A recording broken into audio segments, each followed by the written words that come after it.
Hello everyone, ভিডঙ্গ.com ওয়েবসাইটে তোমাদের সবাইকে স্বাগত জানাই। আমি সৌরভ দে, তোমাদের ম্যাথ টিউটর। এখানে দেখো আমাদেরকে একটি ইন্টিগ্রেশনের মান নির্ণয় করতে বলা হচ্ছে। তো এটা করার জন্য আমাদেরকে কি করতে হবে, প্রথমে এখানে কিছু প্রতিস্থাপন করতে হবে।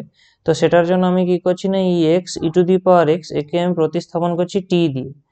তাহলে দেখো আমরা উভয় পক্ষে যদি অন্তর্কলন করি তাহলে কি পাবো, প্রথমে দেখো এক্স এর অবকলন হবে, তাহলে শুধু ই টু দি পাওয়ার এক্স পড়ে থাকবে, এবং দ্বিতীয় কেসে এক্স ধ্রুবক থাকবে, ই টু দি পাওয়ার এক্স এর অবকলন হলে ই টু দি পাওয়ার এক্স আসবে। তাহলে এটা ডিএক্স ইকুয়াল টু আমরা পাচ্ছি কত, ডিটি। তো দেখো এখান থেকে আমরা লিখতে পারি actually 1 + x into e to the power x dx সমান ডিটি। এবার একটু ভালো করে এই লাইনটার দিকে লক্ষ্য করো, যে ইন্টিগ্রেশনটা আমাদের দেওয়া ছিল কি বলা ছিল না, x plus 1 e to the power x dx by cos square x e to the power x.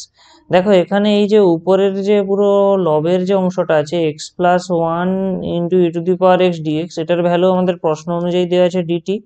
তাহলে আমরা ইন্টিগ্রেশনে কি বসাতে পারি, ডিটি বাই কস স্কোয়ার, এই যে x e to the power x কে আমরা টি ধরেছিলাম, তাহলে টি লিখে নিলাম, অর্থাৎ আমরা এখান থেকে অ্যাকচুয়ালি কি পাচ্ছি না, integration of sec square t dt, এবং আমরা জানি সেক্স স্কোয়ার টির ইন্টিগ্রেশন হয় ট্যান টি।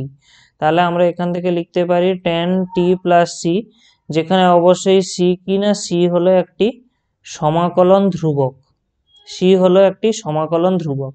এবারে দেখো টি তো আমাদের শুরুতে প্রশ্নে দেওয়া ছিল না, আমরা টি নিজেদের থেকে ধরেছিলাম, কোন টির ভ্যালু কত ধরেছিলাম, x into e to the power x.